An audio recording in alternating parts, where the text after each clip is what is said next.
Hello and welcome to Kindred. So great to be here with you all again. Hi, sister. Good morning. Good morning. How are you today? I am pretty good. It's Yeah. a beautiful, well, is it beautiful? It is a beautiful. It's a beautiful overcast, cool morning here, which is kind of Yeah. nice. We are entering into our September month, which is Yes. very exciting. So yes, looking forward to the next couple months. I love the change of seasons, actually. It's Yes. just fun and exciting. Yeah. Um, So, Jen, we are going to take a little journey back to the 1960s and 70s, times Great. you and I are familiar with. We won't say why. So, what's the first thing that comes to mind, or what do you remember about? I'm going to mention three things: Japanese beetles, Right. gypsy moths, Hmm. and a disease like Dutch elm disease. Great. Okay. So, in order of familiarity, I would say Uh-huh. Japanese beetles, I knew exactly what they were. I've seen them. We got paid. I got paid a penny a Japanese beetle for how many I caught off mom's bushes. So, Oh, so and mother would plants. send So, us out and you would have a little Greg and bucket or I, at something? least, I was very Our brother. incentivized Oh my to gosh. get Okay. so the more you captured, I don't know what happened to them. Well, I do, but I don't know how they got disposed of. But the idea Okay. was we got paid. So that was, and I had seen them. Gypsy moths, I heard our mother talk about a lot Uh-huh. and as a very scary and bad thing. And they were doing bad things. But as far as Right. what exactly they were doing, I knew they were destroying trees, but I Ah. never saw one. And I Mhm. didn't really know quite what they were doing. And Dutch elm disease, the same thing. It was a Okay. bad thing that was happening, but I didn't really understand it or know what a Dutch elm looked like or anything like that. So, Right. Okay. All right. I'm loving so this. Now, that's my experience. yeah. So do you remember anything about DDT? I don't. Okay. Okay. Interesting. Yeah. I think Well, maybe because well, I don't know this, but mom, I don't know what she sprayed on her trees, but she definitely sprayed her trees, and I don't know what she used, and that'd right. be an Well, we'll interesting have thing to to find her. because that's how old I am. It could have been the fashionable Exactly. thing to do to spray with DDT back when she was doing that. So That's yeah, right. Well, we're quite fashionable today because we are going yes. back into all things 1960s and DDT and digging into this time with our guest today and diving into the book that sparked a nation into conservation as we know it today and what ultimately inspired the EPA. So excited to get into this. And it But might not be what you expect, it may where that not be what. inspiration came from. That's right. I know. It's really exciting. But before we get back to the time of casseroles and jelly molds and Dick Clark's Oh, I American might Bandstand, heave a little bit feeling on jelly sweaty? molds. Feeling sweaty? Uh-huh. That's right. Before we do all that, I want to first invite you all to support our podcast. If you would please consider two ways you can support Kindred. So the first is through Apple subscriptions. And as a thank you to our existing subscribers, we are lowering our monthly/yearly subscription to $3.99 a month. And if you sign up for the year, you can save on your subscription by paying only $39.99 for the year. What a So bargain. I know. So newcomers, please take advantage of our new deal. I will also say for those of us that don't like subscriptions, we also offer the option of donating for the simple amount of a cup of coffee. So through the app Buy Me a Coffee, which you can access via our website, kindredpodcast.co, this app offers you the option of making a one-time donation for any amount from $5 to whatever lush number you all choose. So thanks so much for your consideration. And as a thank you for your subscription, we offer you early access to our episodes and bonus episodes every month through our K Plus, our Kindred Plus community. And that's through Apple subscriptions. And like I said, you can access these options via our website, or you can find those links in the show notes under each episode. So head over to either Apple Podcasts or our website, kindredpodcast.co, and sign up for a free month trial and see what you think. And thank you so much. So back to our episode today. So, okay, sister, in 1962, American marine biologist, science writer, and conservationist Rachel Carson writes a pivotal book in our history titled Silent Spring, which skillfully lays out the very real life scenario of how and where poisonous chemicals and controls like DDT were created and distributed by major chemical companies with the support of the U.S. government, and were used in agricultural fields, orchards, and even made available to private homeowners for their gardens to, control and eliminate specific insects that were deemed as pests. So this is what we're talking about today. And I will say what consumers didn't know at the time was that chemicals like DDT were doing immeasurable and great harm to animals and ecosystems. Not only were they killing an extraordinary amount of insects, but also many animals, both wild and domestics and people.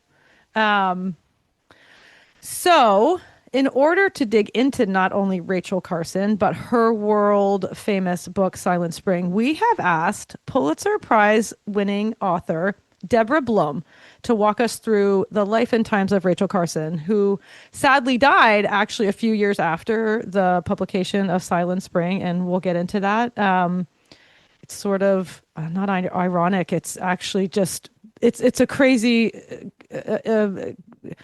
events that happened with her writing this book, publishing it, and then very soon after passing away herself from, I think, metastatic breast cancer. Yeah.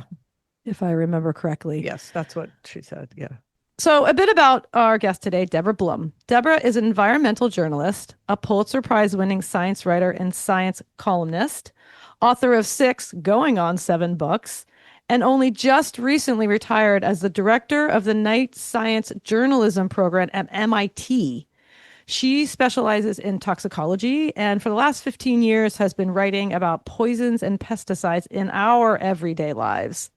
So all of this combined with her deep insight and understanding of Rachel Carson and her work inspired us to invite Deborah here to talk to us about this really pivotal time in history in context to pesticides and insecticides and how the U.S. government, in hand with major chemical companies, were spreading these agents not only around the U.S., but the world, and then back into our own private gardens. So I think I came across Rachel Carson not that long ago, just from the work that we do, obviously. And I only have come across her in the last 3 years, but interesting enough, she's been popping up a lot of places. And so I wanted to cover this book and the extraordinary life of Rachel Carson, because not only is she such a pivotal figure in conservation, but because of her deep understanding and perspectives, all backed by science, of the great harm humans have done to the intricate and reciprocal balance of nature's ecosystems. Silent Spring is so much of what we are all about here at Kindred, and Rachel's work is just still absolutely so relevant, right? I mean, you could take, microplastics and put it instead of pesticides. And again, these pesticides still live today. Right. So I'm really excited to talk about Rachel Carson. We've been working on this for a really long time and can't wait for you to meet Deborah. So are you ready, sister, to head back to the 1960s I'm ready. in the world of Rachel Carson?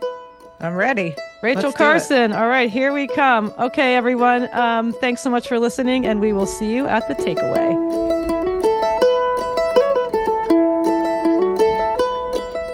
Deborah, hello, and welcome to Kindred.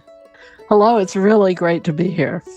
Well, thank you so much for joining us today. Would you please introduce yourself and tell us what you do? Sure. So my name is Deborah Blum. I'm a longtime science journalist who specializes, at least now, in toxicology. But I started out writing about the world of science after I got a grad degree from the University of Wisconsin in environmental reporting with a specialty in environmental toxicology. and went on to become a science writer for McClatchy newspapers, won a Pulitzer writing about ethical issues in primate research, became a book author. And right now, after spending some time as a professor at the University of Wisconsin in journalism and 10 years at MIT running a science journalism program, I've returned to my writing roots. I'm in North Carolina. I'm finishing a book about female poisoners. I'm working on a couple of assignments, one that actually has to do with animal research. But I'm really specializing in poison at the moment, poison in everyday life. And so I'll just round this off by saying, I started out early on as an undergrad as a chemistry major. Clearly that did not work. Then picked that back up some in grad school, but remained obsessed with chemistry in our everyday life. And I think it's fair to call it an obsession. So for about the last 15 years, I've been writing about poisonous things in our everyday life. I've written about the use of poisons in homicides, environmental toxins, and then poisons in the American food supply. Currently writing about cesium-137 contamination of frozen shrimp. Right. Oh, wow. So there's been 3 different FDA recalls in the last week because of radiation contamination suspected in frozen shrimp. I've heard a little bit about that. You run the gamut there, don't you? That's quite a broad spectrum. It is, because I think it's so important that we live in this chemical world. Most of us don't fully understand it. Right. And so for someone like me, it's like, let's sit down together and let me give you some navigation tools. Right. Yeah. Well, if I ever end up in the hospital and a doctor can't figure out what's wrong with me, I'm calling you. Yep. And saying, Deborah, I think I've been poisoned. What should we look for? I actually get those calls. Wow. That's amazing. That's amazing. That's amazing.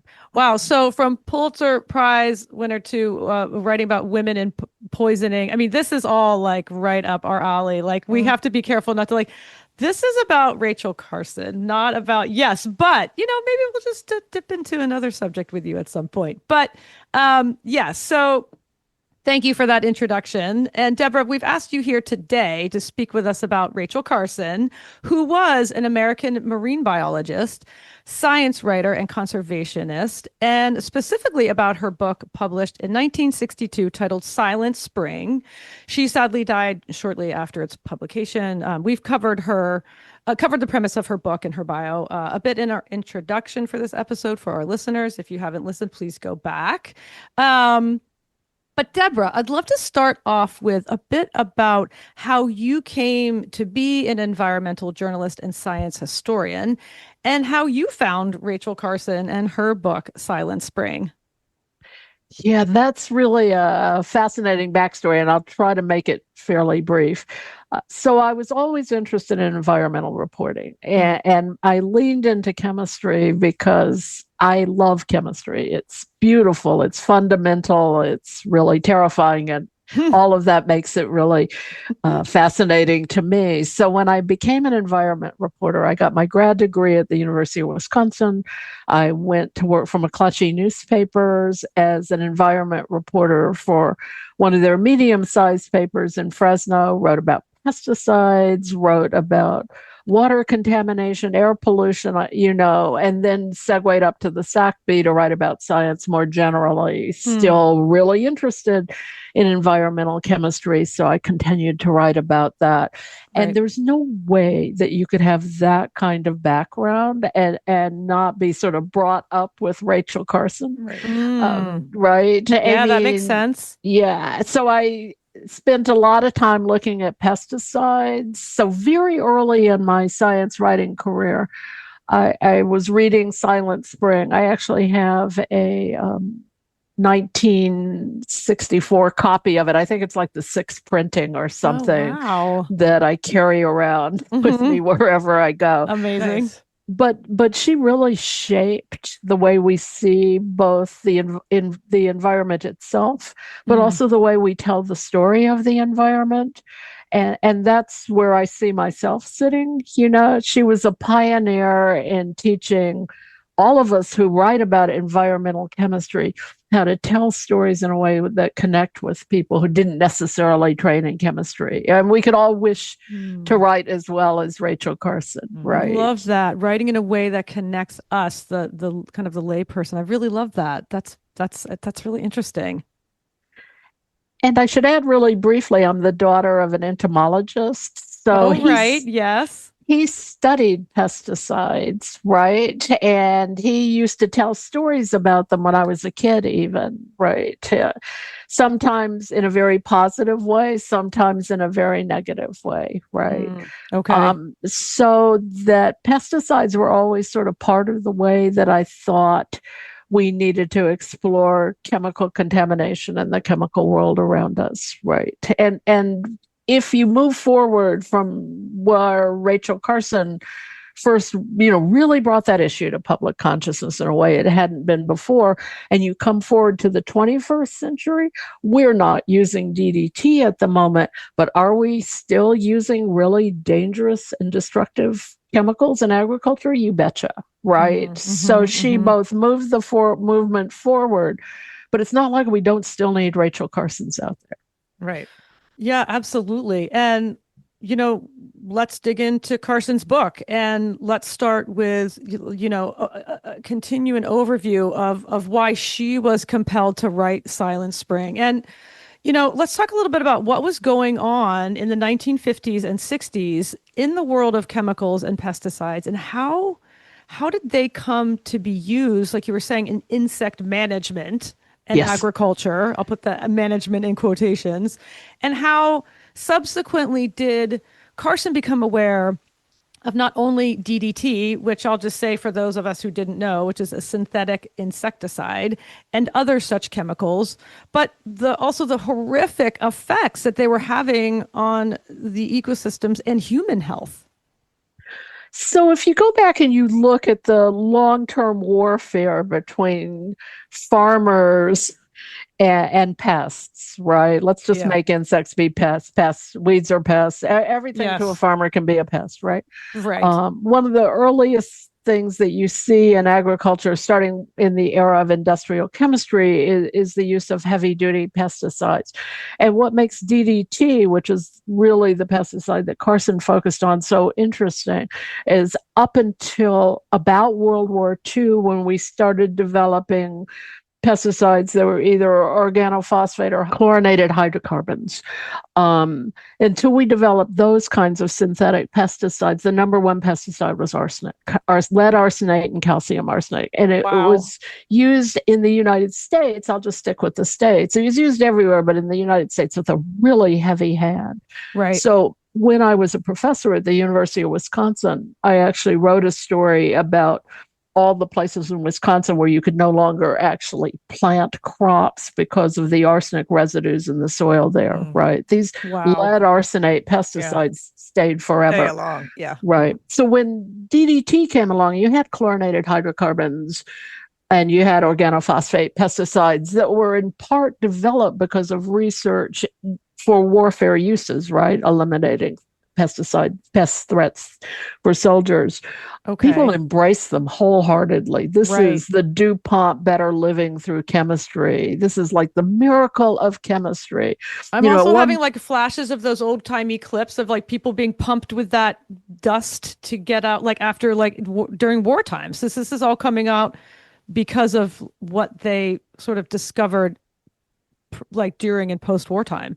That's right. And if you look at World War II for a minute, you're sending soldiers into Africa, you're sending them into regions where malaria is really a risk. I mean, they basically soaked some of those soldiers in DDT, right? They're trying to protect them from evil diseases in the American South. You had yellow fever, the Anopheles mosquito, right? Again, this is embraced as, it's not arsenic, which everyone knows is poisonous. We haven't done any of the tox work, right? It's part of, I think, sometimes of the American scientific culture, what's like, oh, the next best thing. Yeah. Right. Okay. And you just move forward with it without really saying, but should we do a little study before we Yeah. put Right, this everywhere? Yeah, And so right. when right. you get, and it's interesting in Carson's history, I'm going to jump back and forth for a minute because she first flagged DDT in the 1940s in this post-war World War II era where we were starting to embrace as if DDT is our next best friend and we should put it everywhere. And she went to her Interesting. bosses and some of the magazines she was writing for and said, I want to write about this. And everyone's like, no, that's boring.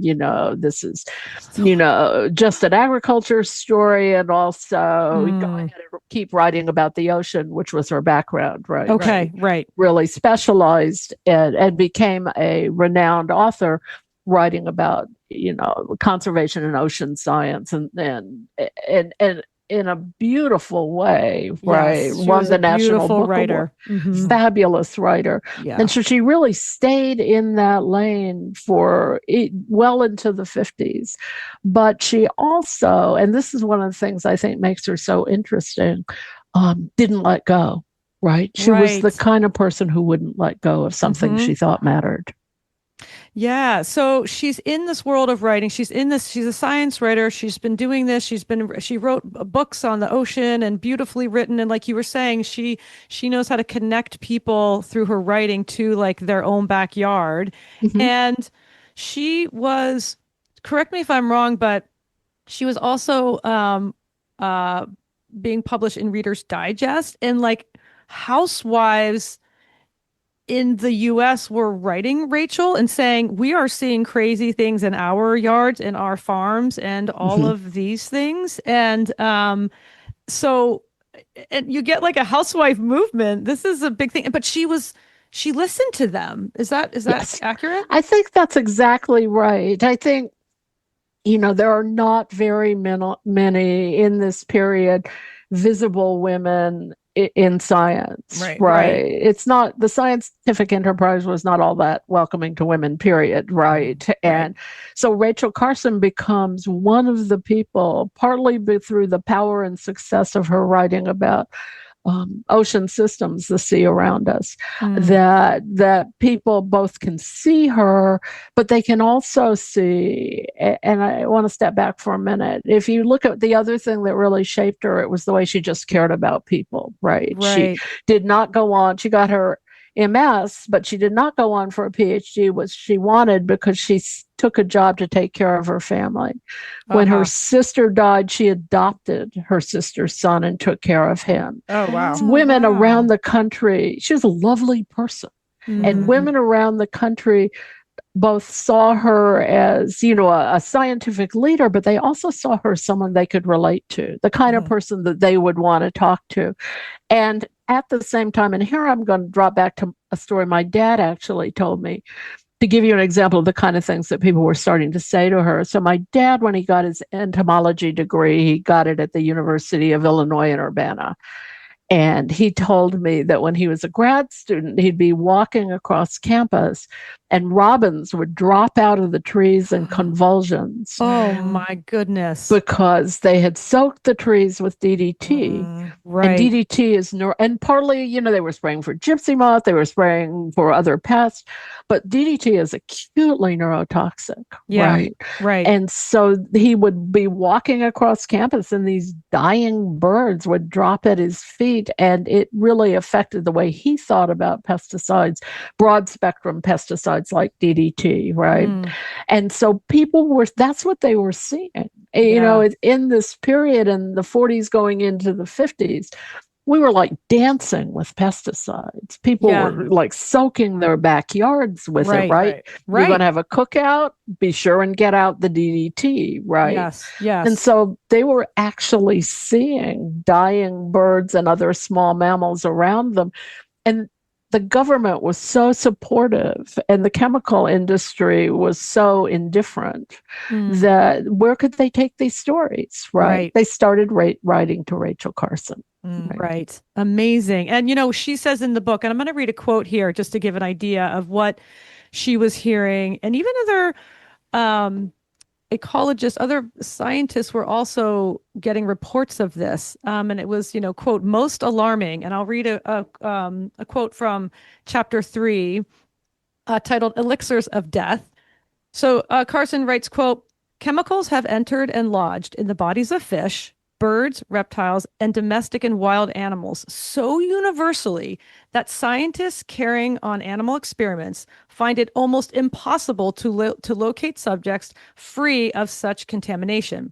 They have been found in fish in remote mountain lakes, in earthworms burrowing in the soil, in the eggs of birds, and in man himself. For these chemicals are now stored in the bodies of the vast majority of human beings, regardless of age. They occur in the mother's milk and probably in the tissues of the unborn child, end quote. That's alarming. Yes. And she was absolutely right.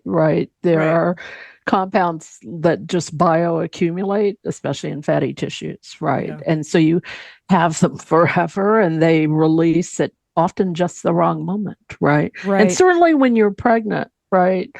Women are releasing all kinds of compounds from throughout their system to help build the baby, right? Yeah. So of course, if they had these compounds like DDT stored in their bodies, you would find it in the developing child, right? Well, and shocking too. It's not just backyards. It's remote lakes that you're finding it in the fish. Like this was far-reaching. It wasn't just like it was only where there were a ton of people living. That's the thing I think that's also alarming. It's not just concentrated. It's everywhere. Yeah, absolutely.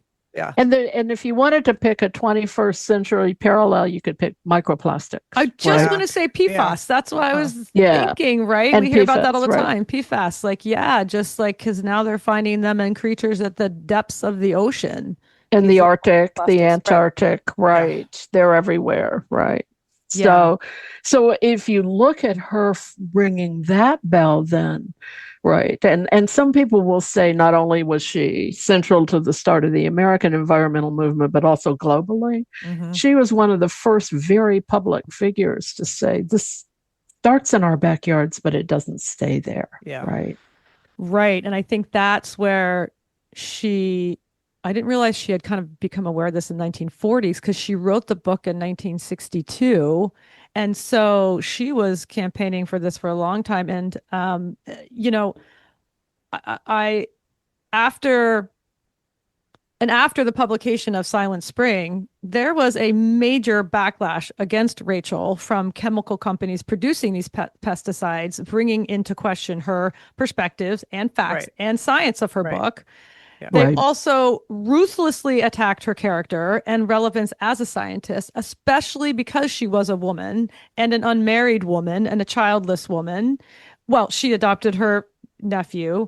However, her book is attributed to the creation of the EPA, which is the Environmental Protections Act, which was started by, correct me if I'm wrong, I believe, President Nixon himself after reading this book. So how did I'm middle-aged, power to us all, but how did a middle-aged woman in the 1960s, at her respective historical time, within a deeply patriarchal society, especially in science, take on the chemical industry and not only be heard, but implement these major acts of conservation? Yeah, isn't she something? Yes. Right? This incredible. So one of the things I've thought, and I've thought this sometimes when I look at like the video of her testifying to Congress, right, when she was quite ill, right, was that even though, so we have let me frame this in this different way.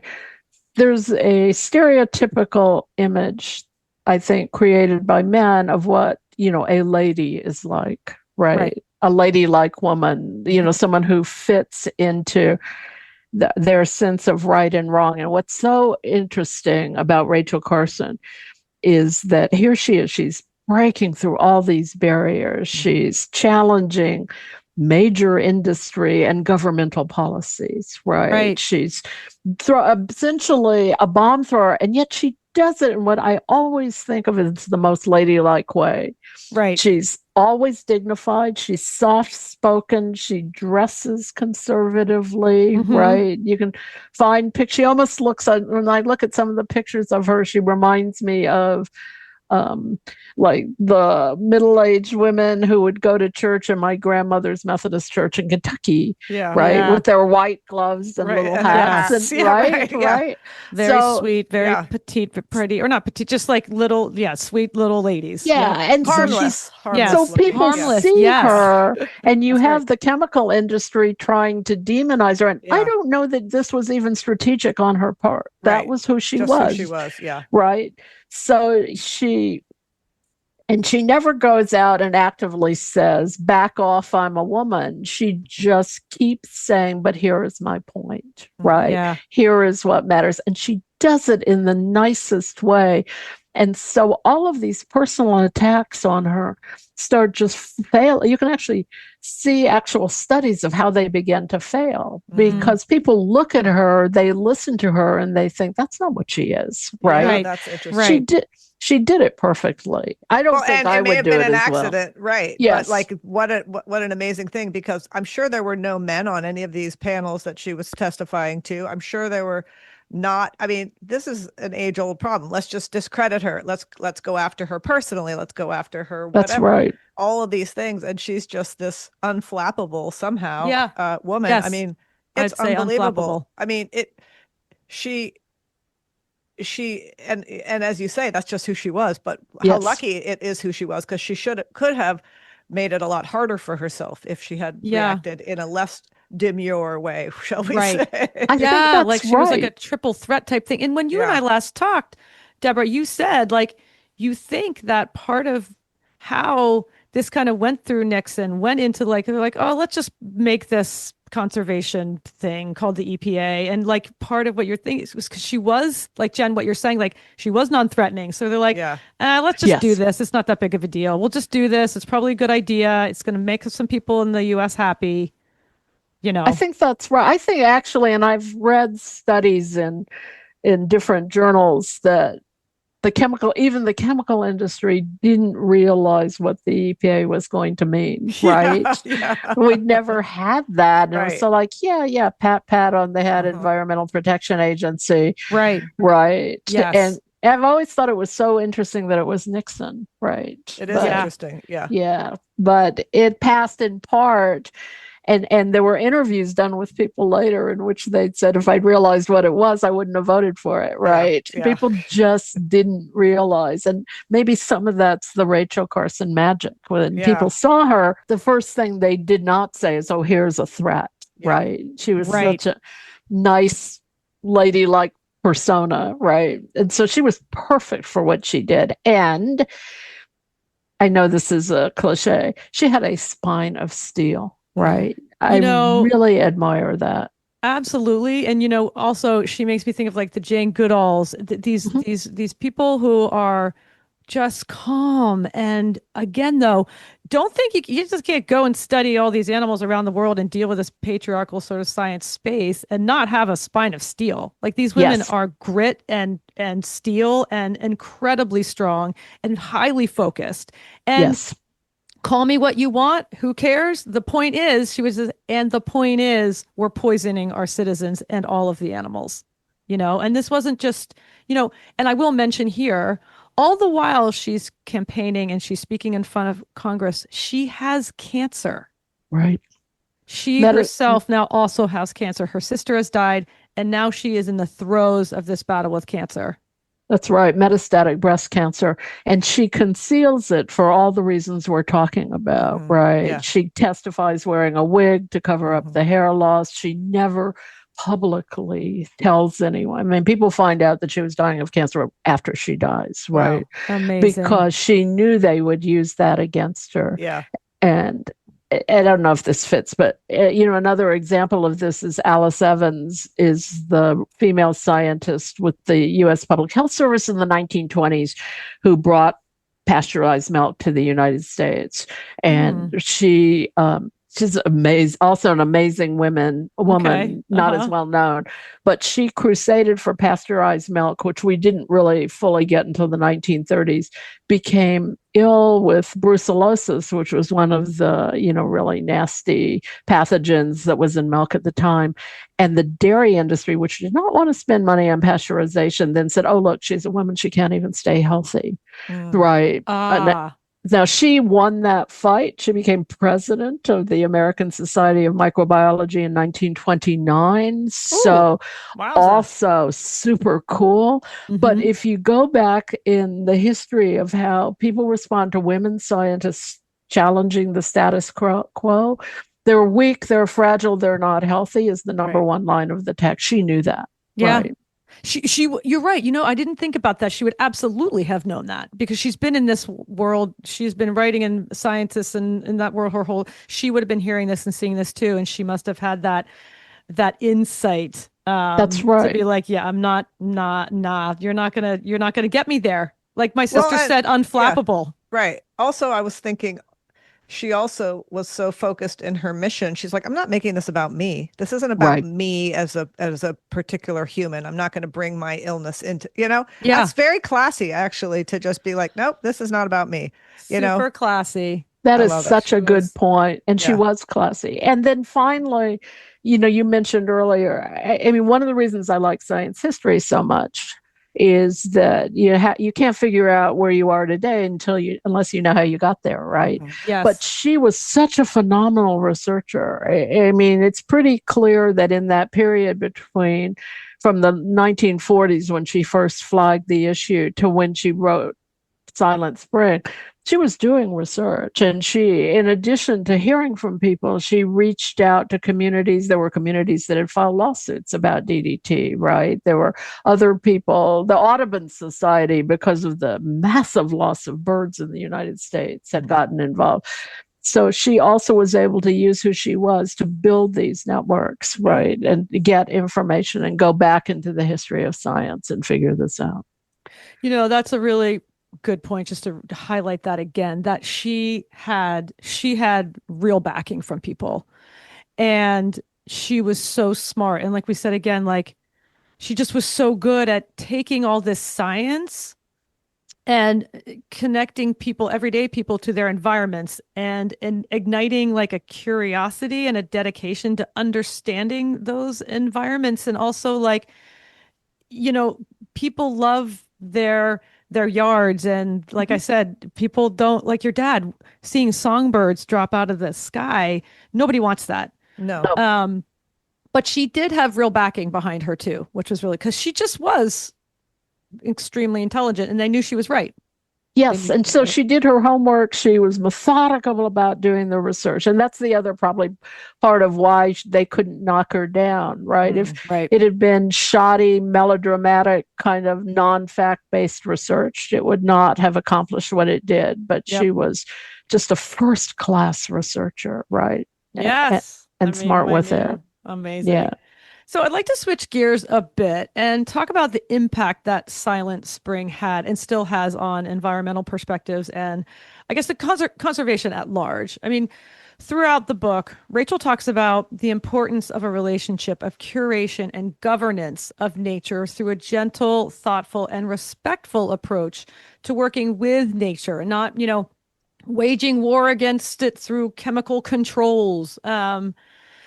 I'll say, to me, she seems to be the first person to sort of methodically and skillfully dig out and expose this Western perspective of the natural world, which generalized, I would say, like the compulsion to control and exploit nature for the good of consumerism. I know that's general, but was Rachel one of the first people in Western-based science to underscore this idea that ecosystems are intricate and deeply interconnected systems built on reciprocity? It just seems extraordinary to me in sort of that Euro-Western science culture, this perspective, especially in like public science space.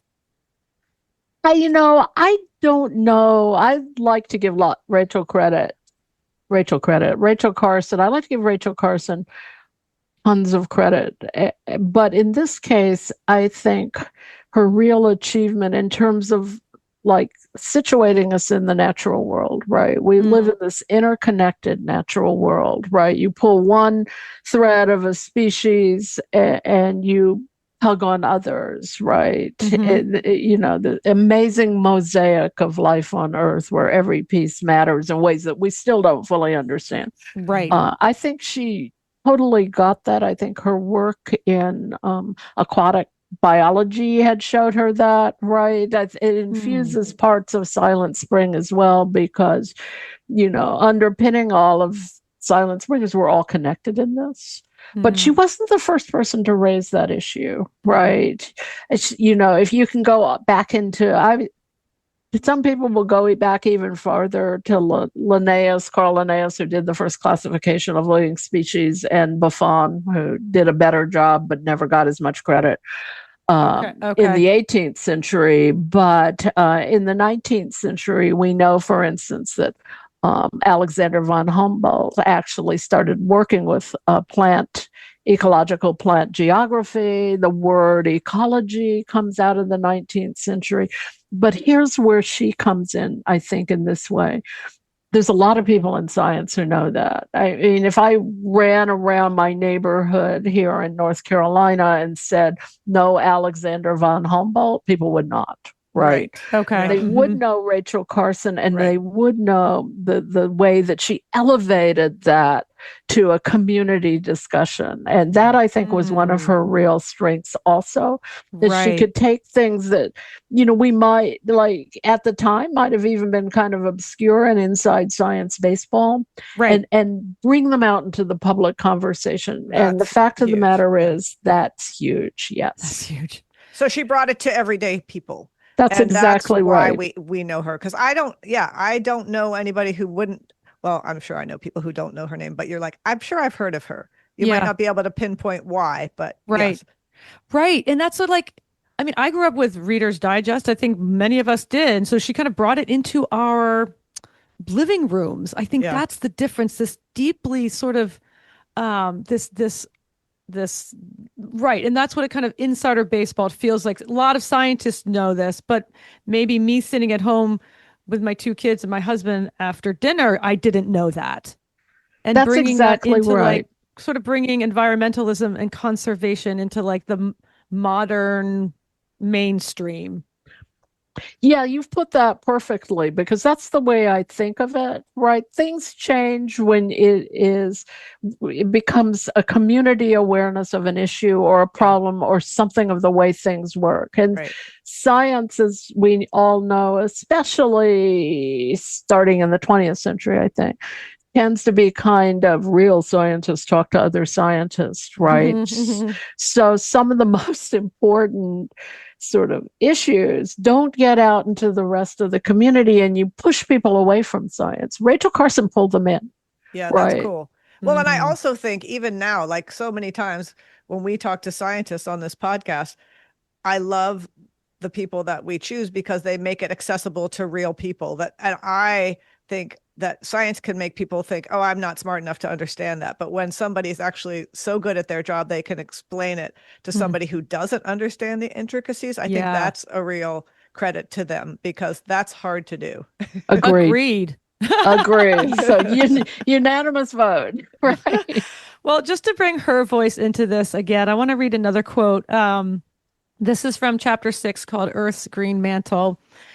And it's just sort of a couple things, just sort of highlights what we're talking about. She says, quote, "Water, soil, and the Earth's green mantle of plants make up the world that supports the animal life of the Earth.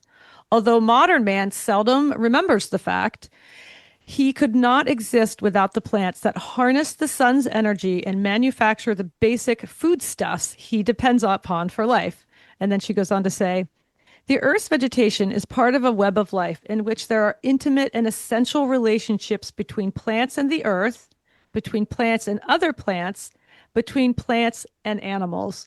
And she goes on to kind of speak beautifully about this reciprocal relationship and what we often don't see or know about. And then she also goes and talks about how interrupting and dismantling those interconnected relationships have created an ecosystem so out of balance that it has never quite looked the same since. And this is my sort of take on what she said.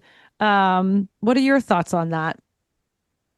I mean, that's so beautifully put. I tend to think I I'm not going to argue that I think that we're the most admirable stewards of this planet, right? We do know that there are very few planets like Earth that we haven't been able to find any actually, right? And and so we have this one amazing planet in which we, in fact, live exactly as she said, in this web that grew before us. We're latecomers. The human species is a latecomer. And we're an oxygen-dependent species, and we only have oxygen because of plants, right? So that the oxygen-rich atmosphere only arose on Earth after plants started developing on Earth. So she tries to remind people that we're part of this web of the web of life, right? Yeah. And I think she does that really well. I also think that's one of the hardest things for us to do well, right? We tend culturally to think of ourselves as the pinnacle of life on Earth, right? Instead of living in this remarkable web in which we are part of it. If we did it better, we'd take better care of this planet, I think. But she was one of the first people, again, to really introduce that into the public conversation. And there, I think, is where you start seeing some of her work really starting to drive the American environmental movement, because it says, right, we are part of this web of life and we need to protect it. And that just resonated for so many people, right? Yeah, and she really, I urge people to read this book if you haven't, because she does go into then subsequent chapters, really sort of talking about when you take one pillar out, how the dismantling that we created with these taking out, like what happens when you take out a whole bunch of insects, and then the sort of knock-on effect in a very in a worse way. You're actually making a problem even bigger and bigger. She goes into talking about that in her book, which I thought was really important too, and different natural ways that we can sort of quote unquote combat the pests, of the agricultural world. She also does that so beautifully, and this book is in my bones now. I mean, it's just amazing to me. It made an enormous difference, and it reminds me of it was a paradigm shifting book, right? But the other thing about her, and this I also really like when you look at history of science, is that the history of science is populated by moments where really stubborn people find an idea they think matters and they won't give up on it. And you see that an individual can actually make a difference. And that, I think, is a message from Rachel Carson that we all need today, right? That you're not helpless. You can plant your feet. You can make a difference. Just one person. That is so interesting, isn't that? Because what does everyone say? What could I possibly do? One person. And then, that's not actually true, is it? Right. No. And I think we need to hear that. Yeah. Right. Yeah. And I think this is where her work and her book continue to echo through conservation, and where I'm reading this book and I'm just thinking about microplastics and all the other things. It is so relevant to today. And, I find that incredible and so poignant. I think when truth is sort of, it lives in its own space, and what's true is always true. Right. And it's different. We're talking about different things now instead of DDT, but it's still the same narrative, right? It's still the same thing. That's exactly right. Yeah.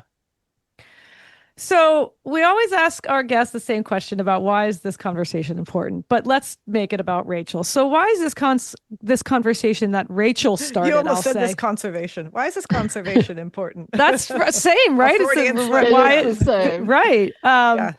This conversation that Rachel started. Why is it still so important from your perspective, Deborah? And I mean, is her work? I think yes, but talk to us about, is her work still impacting our awareness, I guess, and views of climate change and the effects humans have on the natural world today, like 60 plus years later? Yes. I mean, I think that she framed the argument that we still, if we are paying attention, take out in the world, which is that we live in this carefully balanced, amazing natural world, right? That we don't fully understand, but which every part works together to make a living, breathing planet, right?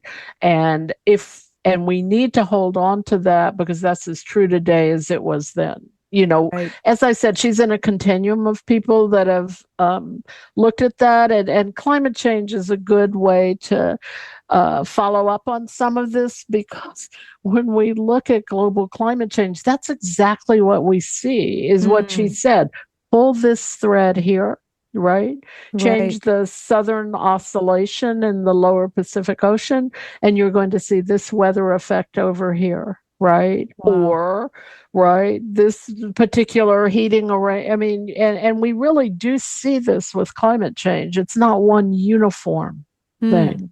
It's the different threads of our system pulling on each other in different ways. She was right about that. If she had taken on climate change, she would have done that well too, right? So I think, it's interesting. Amy, you could go back and look at climate at Silent Spring. Obviously, DDT is a much less common. There's still places where people, I think, use it, but for the most part, DDT is gone. And pesticides are, for the most part, not entirely better regulated. And so you can say, in a very pragmatic way, she raised the question of pesticide contamination. And if we haven't done perfectly with that, we've certainly improved a lot of parts of it. But I think what makes her so relevant today is the bigger questions she raised about this interconnected world we live in.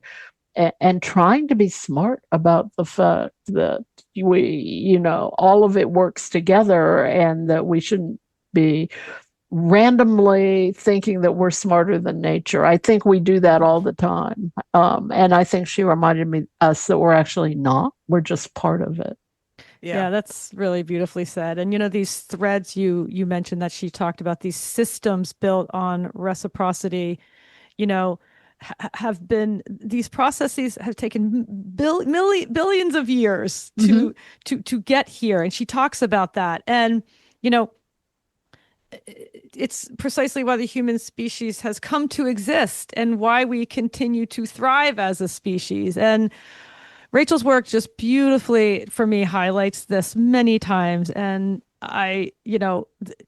her breaking down the significance of reciprocity in nature, and for this and for her, I'm so grateful for her courage and her intelligence and perspective that is just still so critical today. And so grateful to this conversation with you, Deborah. It's been such a joy to speak with you. I mean, this is just, it lights a fire. It lights a fire in my soul. It matters so much, right? And I really am honored to be on your show and be able to talk about the amazing Rachel Carson. It's just been a pleasure. Yeah, well, thank you so much, Jenna. Thank you. Really enjoyed this. And, again, please check out the book Silent Spring, and many shows for, I believe, other books. I mean, she was a prolific writer and a beautiful writer. And Deborah, where can we find and follow your work? Well, so right now I'm deep in the throes of trying to finish a book, right? Oh, but you heard it here. Probably not first, but that's exciting. Yes, on female poisoners and how they've shaped our history. I love it. Oh, yeah. I love it.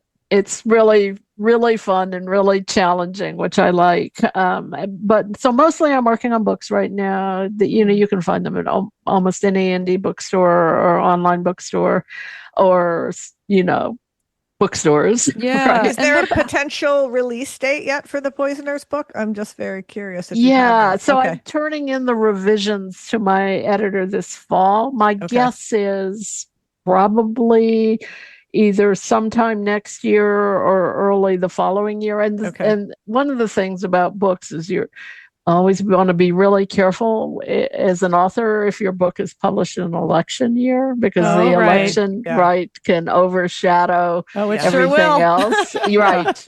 And the 2026 fall election, I think, is going to be a huge deal. So if I was going to guess, if it doesn't come out in the summer of next year, it'll probably come out in the winter of the following year. All right. We'll keep an eye out. And you've got a website as well. What's your website? It's DeborahBlum.com. It's easy. Pretty straightforward. And there you can find like links to a lot of things I've written and the films that are based, the PBS documentaries that are based on my books and all kinds of stuff like that. Awesome. Yeah. Yes. And please check out those PBS documentaries. They're amazing. I've thoroughly enjoyed watching them. And I will say, some of your work kind of, blends into we call it the true crime genre. And it does. Let me tell you, we're not talking about that because my sister and I are big We'll be here for another hour then. Yeah. we'll do that as like a side project, but can't wait for your book to come out. Good luck with that. Thank you. And just thank you for you bring such a warmth and heart to this conversation about Rachel, and I just really appreciated you taking the time to speak with us. Thank you so much. It was such a good conversation. Really, again, it was a pleasure and an honor. Thanks for having me on.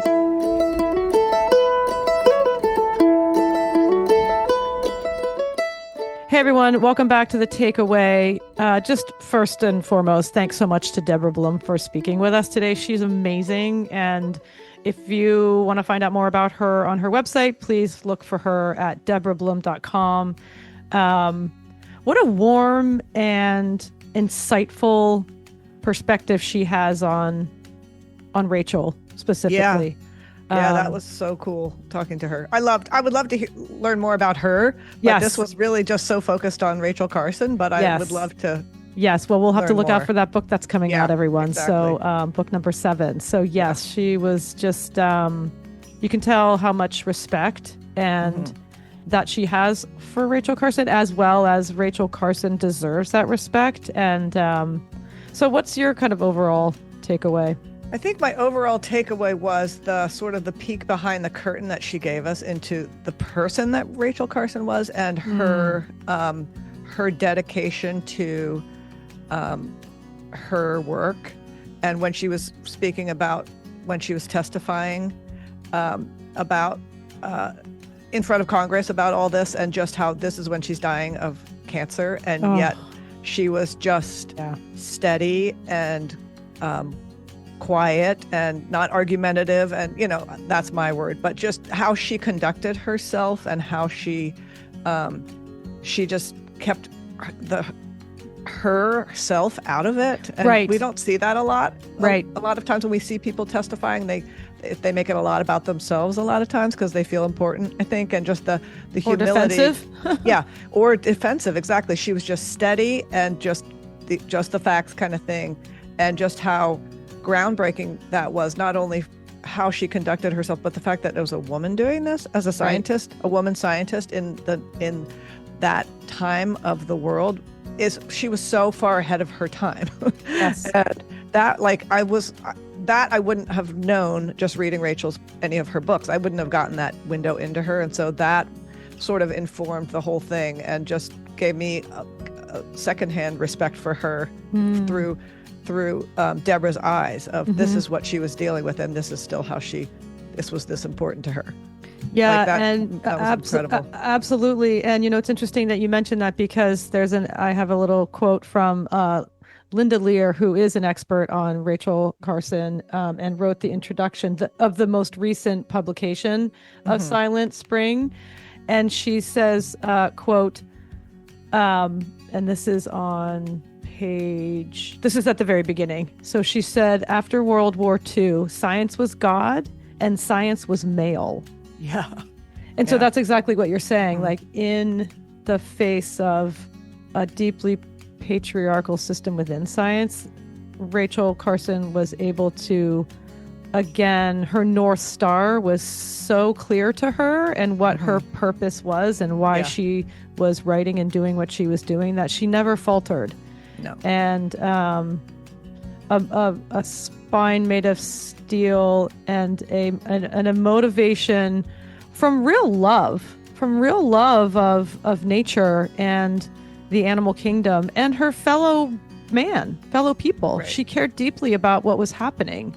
And I think that was her great love of nature was her North Star. And like you had said, even when in our conversation, it just wasn't about her.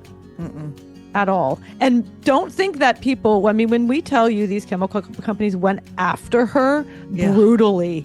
Yeah. And she just, like Deborah said, just a real lady sat there and that's her wisdom too, to know that I have to act like a demure lady to be listened to at all. Like, she couldn't bring any, I don't think if she had brought passion to it, she would have been treated with any respect. She would just been like, oh, just another hysterical woman. I mean, I'm speculating, but I think she knew how to play the game. I feel like.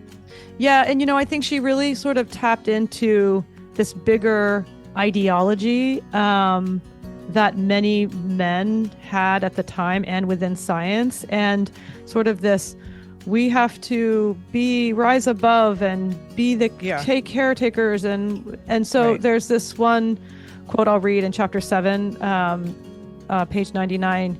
She says, quote, "The question of whether any civilization can wage relentless war on life without destroying itself and without losing the right to be called civilized," end quote. And I think that really tapped into that, we need to be above and civilized. Like, it's almost like she tapped into that. We thought we were above and better. Yeah. And this is instead of, we're not a part of this. Like, we're separate from it. We're in charge of it. Yeah. Which she didn't believe at all. But just incredible. So this book has changed me in a way. Her resolve and her clear-sightedness is such an inspiration to me. And I was really struck by her deep understanding of the reciprocal relationship that all living things live in that relationship. But I just want to take us out with a quote that actually is the last pages of her book. And so this is on pages 296 and 297. I'm just going to read a couple of quotes here. Through all these new imaginative and creative approaches to the problem of sharing our Earth with other creatures, there runs a constant theme: the awareness that we are dealing with life, with living populations and all their pressures and counter-pressures, their surges and recessions. Only by taking account of such life forces and by cautiously seeking to guide them into channels favorable to ourselves can we hope to achieve a reasonable accommodation between the insect hordes and ourselves. Then she goes on to say, the extraordinary capacities of life have been ignored by the practitioners of chemical control, who have brought to their task no high-minded orientation, no humility before the vast forces with which they temper.